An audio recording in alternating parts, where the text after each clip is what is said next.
जाऊंगा, तुम तो पक्षपात कर रहे हो। तब पितामह भीष्म ने प्रतिज्ञा की कि दुर्योधन, कल के युद्ध में मैं पांडवों को एक साथ मार दूंगा, संसार की कोई भी शक्ति पांडवों की रक्षा नहीं कर सकेगी। जब भगवान ठाकुर जी को पता चला कि पितामह भीष्म ने प्रतिज्ञा की है, तो पांडवों के शिविर में गए। पांडव तान दुपट्टा ओढ़कर सो रहे थे। भगवान ने कहा, अरे पितामह ने तुमको मारने की प्रतिज्ञा की है, तुम सो क्यों रहे हो?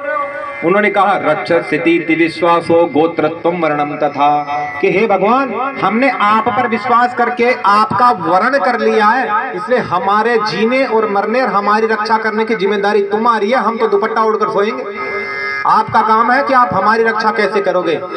शरणागति ऐसी ही होना चाहिए। तब भगवान ने देखा कि पांडु मेरी शरण में है, तो भगवान ने कहा कि तो फिर ठीक है, मेरी शरण में हो तो जो मैं कहता हूं वैसे करो। तुरंत द्रौपदी को भगवान ने कहा कि प्रातःकालीन ब्रह्म मुहूर्त में घूंघट निकालकर जाकर पितामह भीष्म को प्रणाम कर दे। द्रौपदी ने वैसा ही किया। प्रातःकालीन घूंघट ओढ़कर ब्रह्म मुहूर्त में जाकर जैसे ही पितामह भीष्म को द्रौपदी ने प्रणाम किया, तो पितामह भीष्म के मुख से आशीर्वाद निकल गया, सौभाग्यवती भव। द्रौपदी ने तुरंत घूंघट ऊपर करके कहा कि पितामह, आपने पांडवों को मारने की प्रतिज्ञा करी है, अब आप अपनी प्रतिज्ञा बचाओगे अपना आशीर्वाद, क्योंकि आशीर्वाद अगर बचाओगे तो प्रतिज्ञा टूटेगी, और प्रतिज्ञा तो अगर निभाओगे तो आशीर्वाद व्यर्थ जाएगा। पितामह भीष्म बड़े चक्कर में फंस गए, परंतु पितामह भीष्म को अपनी गलती का एहसास हुआ और उन्होंने पांडवों को जीवन दान प्रदान किया और अपनी मृत्यु का रहस्य भी पांडवों को बताया। परंतु पितामह भीष्म ने कहा कि द्रौपदी, मेरे वाक्य को मेरे ही वाक्य से काटने की बुद्धि तेरी नहीं हो सकती, तुझे यहाँ पर किसने भेजा है? तब द्रौपदी ने कहा कि मुझे यहाँ भगवान गोविंद ने भेजा है, जो द्वार पर खड़े हैं। तो कहने का तात्पर्य है कि द्रौपदी द्वारा किया गया एक प्रणाम पूरे महाभारत के युद्ध का परिणाम ही बदल देता है। इसलिए हमेशा अपने से बड़ों को प्रणाम करना चाहिए। अभिवादनशीलस्य नित्यं वृद्धोपि सेविनः चत्वारि तस्य वर्धन्ते आयुर्विद्या यशो बलम। जो हमेशा अपने से बड़ों को प्रणाम करता है, उसकी आयु, उसकी विद्या, उसका यश और उसका बल बढ़ता है। परंतु प्रणाम किसे करना चाहिए? तीन बड़ों को प्रणाम करना चाहिए। पहला, जो आपसे आयु में बड़े हैं। दूसरा, जो आपसे रिश्ते में बड़े हैं, जैसे मामा है, मौसा है, बुआ है, फूफा। और तीसरा, जो आपसे ज्ञान में बड़े हैं। श्रीमद् भागवत अगर कहीं से सुनी हो तो तत्रा भवत भगवान व्यास पुत्र है। भगवान सुखदेव जी जब परीक्षित को कथा सुनाने पर प्रकट हुए आए, तो बड़े बड़े संत, महात्मा, विमलात्मा, अमलात्मा सब भगवान सुखदेव जी के चरणों में प्रणाम किए, जबकि उस समय सुखदेव जी की उम्र मात्र 16 साल की थी। तो उम्र को प्रणाम नहीं किए, क्योंकि सबको पता था कि जो ज्ञान सुखदेव जी के पास में है परीक्षित को देने के लिए, वो हम में से किसी के पास नहीं है। इसलिए जो आपसे ज्ञान में श्रेष्ठ है उसे भी प्रणाम अवश्य करना चाहिए। भगवान कहते हैं, हे गरुड़, प्रत्येक व्यक्ति को अपने जीवन में दान अवश्य करना चाहिए, क्योंकि दान को कल्याण और मोक्ष का साधन बताया है। परंतु दान कितना करना चाहिए? अपनी सामर्थ्य के अनुसार दान करना चाहिए। एक सेठ जी थे, 1000 करोड़ रुपए की उनकी एक महीने की इनकम थी, 1000 करोड़ रुपए। तो उन्होंने कहीं मंदिर बनवाने में, कहीं धर्म के नाम पर 100 करोड़ रुपए खर्च कर दिए। तो बड़ा नाम हुआ, अरे भाई फलाने सेठ जी ने देखो 100 करोड़ रुपए खर्च किए हैं। बात फैलती है, क्योंकि जो जितना ज्यादा दान देगा उसकी बात फैलेगी।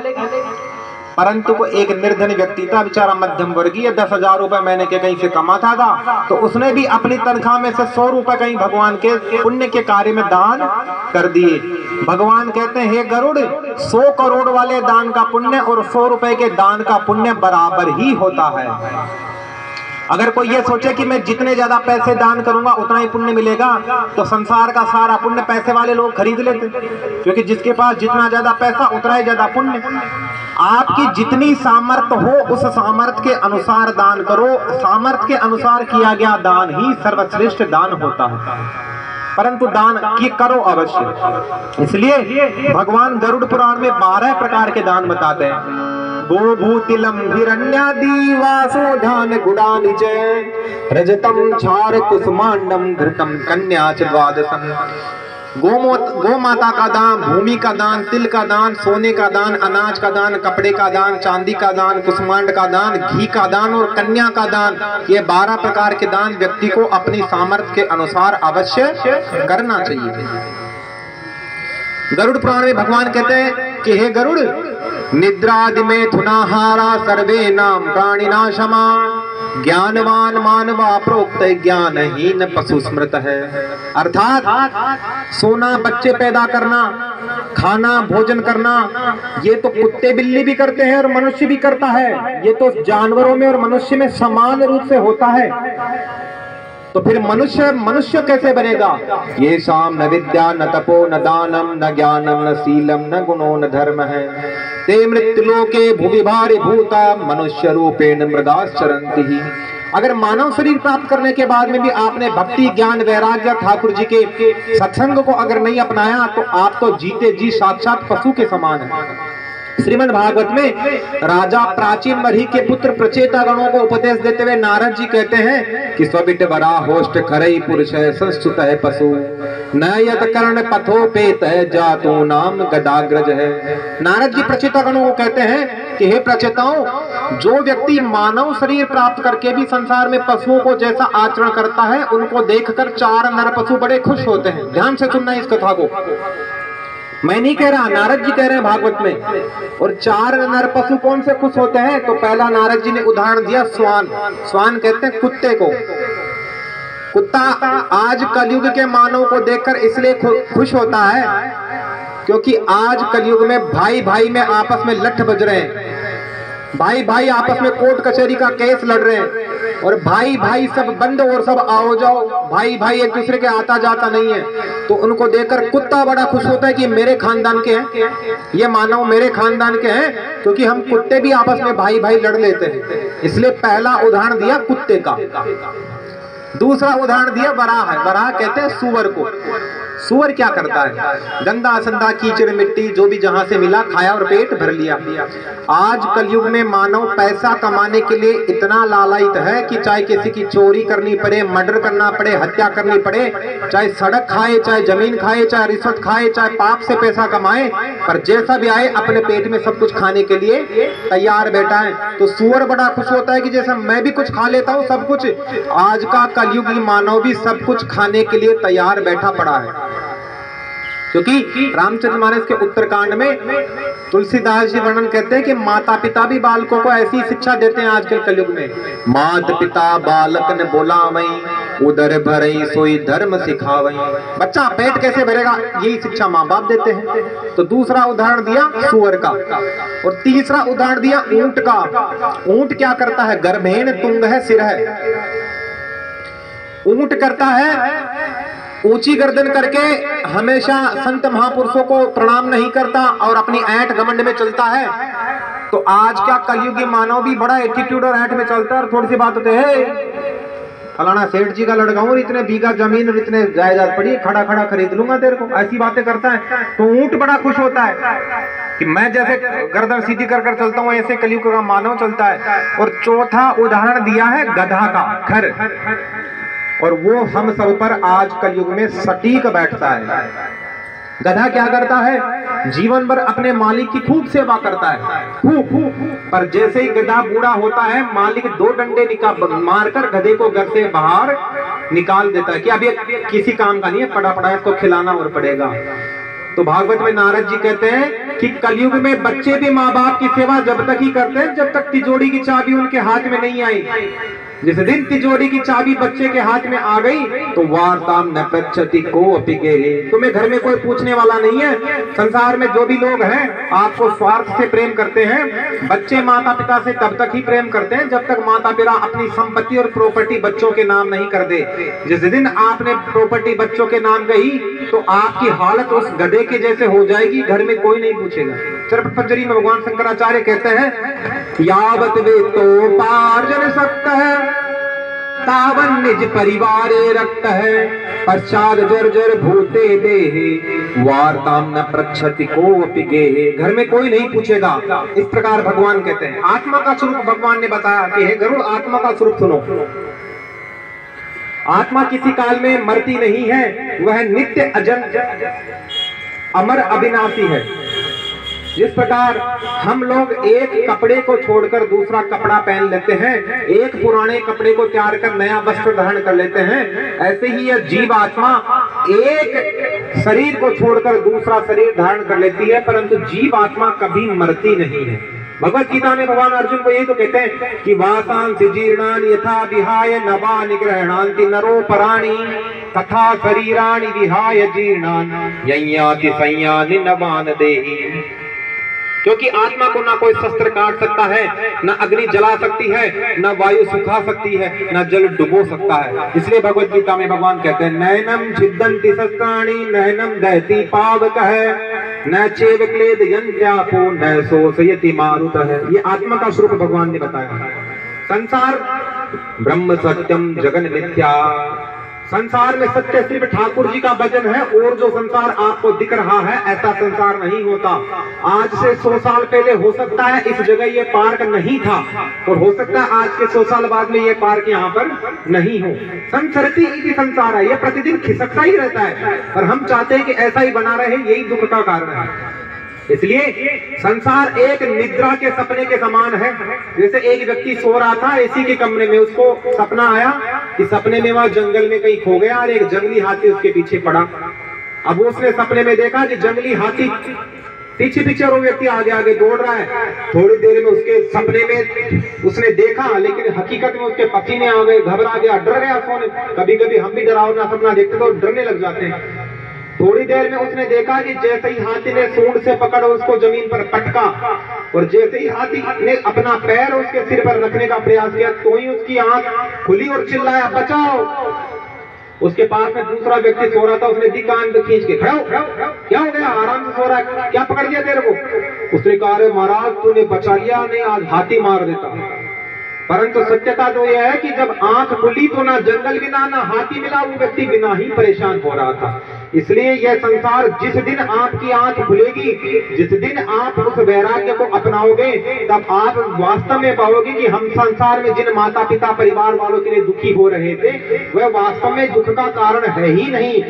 माता भवानी को राम कथा सुनाते हुए भगवान भोलेनाथ कहते हैं कि हे भवानी, मैं अपने जीवन का अनुभव आपको बता रहा हूँ, और मैं मनमुखी बात नहीं कर रहा। मेरे जीवन का सबसे बड़ा अनुभव यह है कि उमा कहूँ मैं अनुभव अपना, सत हरि भजन जगत सब सपना। कि हे भवानी, संसार सपने के समान है, और संसार जो है सपने के समान है, सत्य सिर्फ एक ठाकुर जी का भजन है। इस प्रकार भगवान कहते हैं। और इसके अलावा जब अगले अध्याय में गरुड़ जी भगवान पूछते हैं कि हे भगवान ये बताओ सूतक का काल क्या होता है, तब भगवान गरुड़ जी को बताते हैं कि सूतक, सुनो गरुड़, ब्राह्मण 10 दिन में, क्षत्रिय 12 दिन में, वैश्य 15 दिन में, शूद्र 30 दिन में शुद्ध हो जाता है।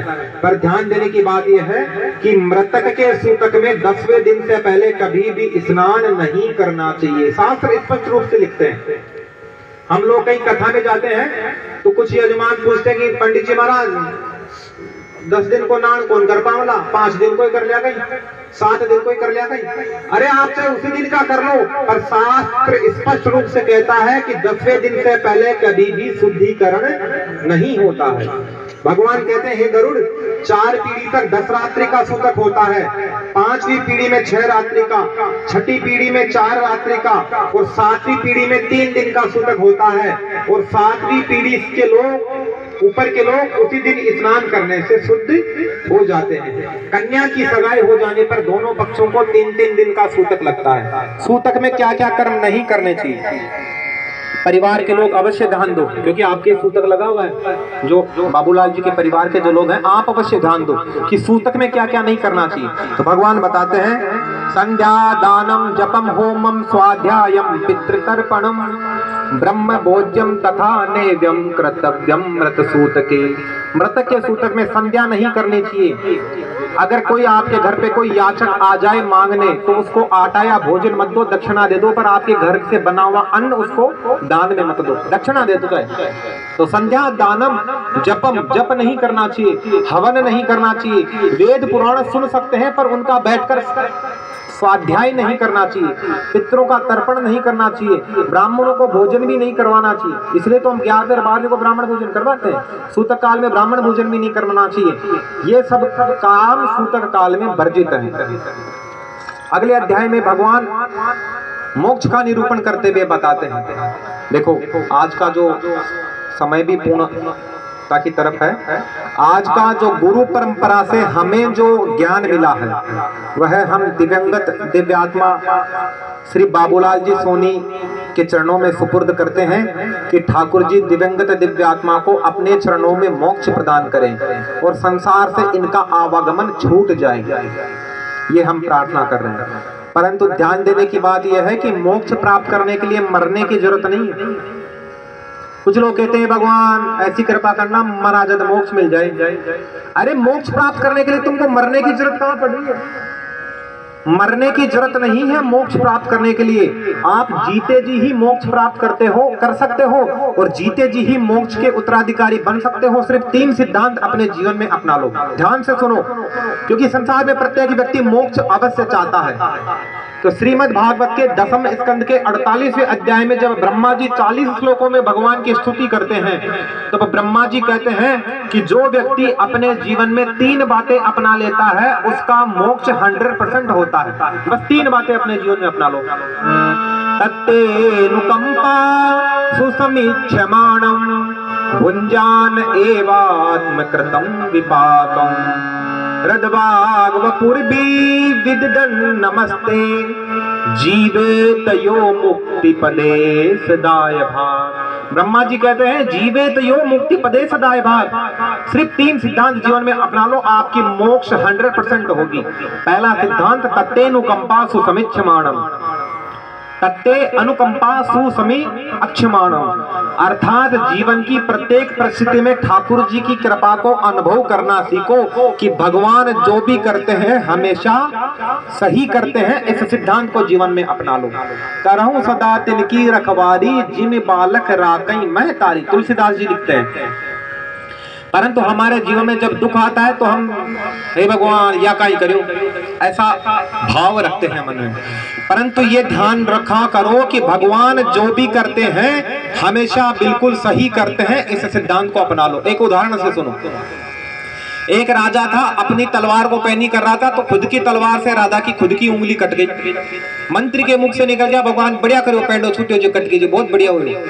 राजा को बड़ा गुस्सा है, मेरी उंगली कट गई, ये कह रहा है भगवान ने बढ़िया करा रहे। क्या बढ़िया किया भगवान ने? मेरी उंगली कट गई, तू कह रहा है बढ़िया किया।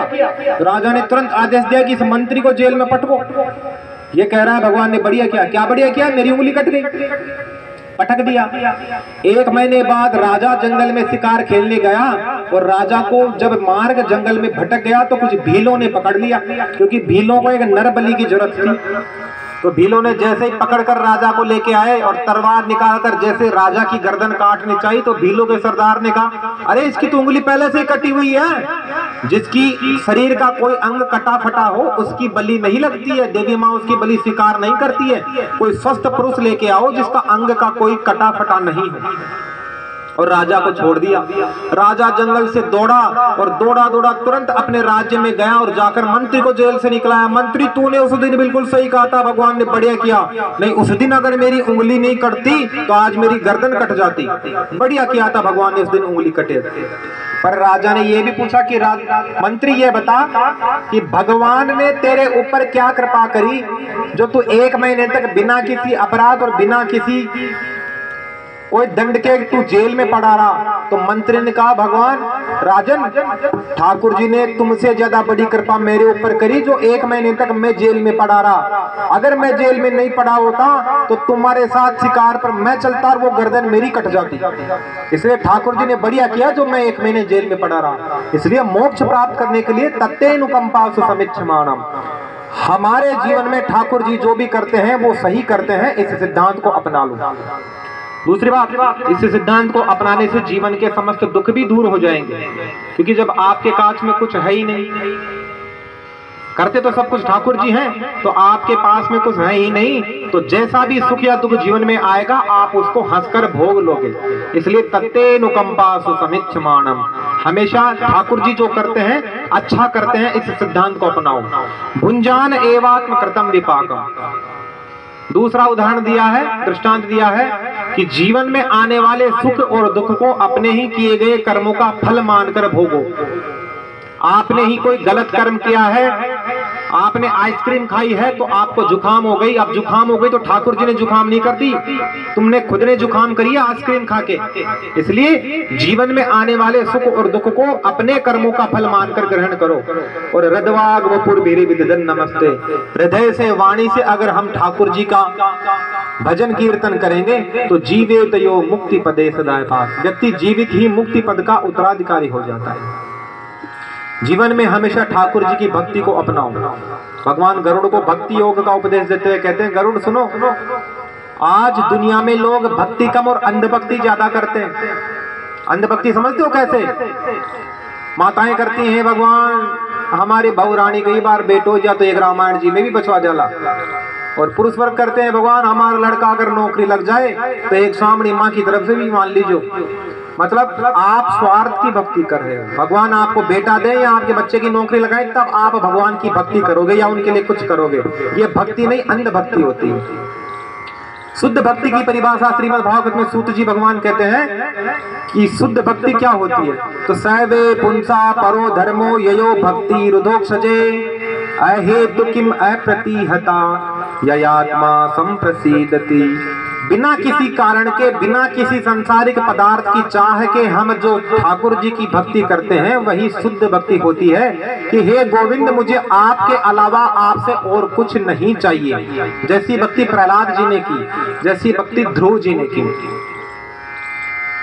इसके बाद में जब कथा प्रारंभ हुई थी तो कथा के अंतिम प्रश्न जब सूत जी महाराज से सोनकादि ऋषियों ने किया था तो अंतिम प्रश्न में सूत जी महाराज से सोनकादि ऋषियों ने पूछा था कि हे सूत जी महाराज ये बताओ कि समस्त शास्त्रों का सार तत्व क्या है। क्योंकि समस्त शास्त्र, रामचरितमानस कुछ अलग कहती है तो भगवत गीता कुछ अलग कहती है तो रामायण अलग क्या कहती है। हमें तो ये बताओ कि समस्त शास्त्र एक सूत्र में कहना क्या चाहते हैं, समस्त शास्त्रों का सार तत्व क्या होता है। जब ये प्रश्न सूत जी महाराज से किया तब सूत जी महाराज कहते हैं कि हे गरुड़, हे सोनकादि ऋषियों सुनो। यही प्रश्न एक बार युधिष्ठिर जी महाराज ने बाणों की सैया पर लेटे हुए पितामह भीष्म से किया था। महाभारत का युद्ध जब समाप्त हुआ तब युधिष्ठिर को बड़ा दुख हुआ कि मैंने इस राज्य को प्राप्त करने के लिए अपने भाइयों का वध किया है। तो युधिष्ठिर का दुख दूर करने के लिए भगवान युधिष्ठिर को पितामह भीष्म के पास लेकर जाते हैं, जिसे महाभारत में भीष्म गीता कहा है। और भीष्म गीता का उपदेश देते हुए पितामह भीष्म युधिष्ठिर को ज्ञान देते हुए कहते हैं कि हे युधिष्ठिर सुन, मैं एक श्लोक में तुझे समस्त शास्त्रों का सार तत्व तो बता देता हूं कि समस्त शास्त्र क्या कहना चाहते हैं। तो पितामह भीष्म कहते हैं, श्रूयताम धर्म सर्वस्वं श्रुत्वा चैव बधार्यताम आत्मनः प्रतिकूलानि परेशान न समाचरे। पितामह भीष्म कहते हैं, हे युधिष्ठिर, समस्त शास्त्रों का सार तत्व यही है कि जो व्यवहार आपको अपने लिए अच्छा नहीं लगता उस व्यवहार को आज से ही दूसरों के साथ करना बंद कर दो। कैसे? जैसे आप चाहते हो कि आपको कोई गाली दे तो आपको अच्छा नहीं लगता, तो आप भी दूसरों को गाली देना बंद कर दो। आप चाहते हो कि कोई आपके साथ चोरी छल कपट अन्याय नहीं करे, तो आप भी दूसरों के साथ चोरी छल कपट अन्याय करना बंद कर दो। आप चाहते हो कि सब आपका सम्मान करे, प्रेम करें, तो आप भी दूसरों का सम्मान और प्रेम करना शुरू करो। यही व्यवहार समस्त शास्त्रों का सार तत्व है। बोलो से गरुड़ महापुराण की। जो शोक पत्रिकाएं आई हैं वो हम आपको व्यासपीठ से सुना देते हैं। प्रथम शोक पत्रिका आई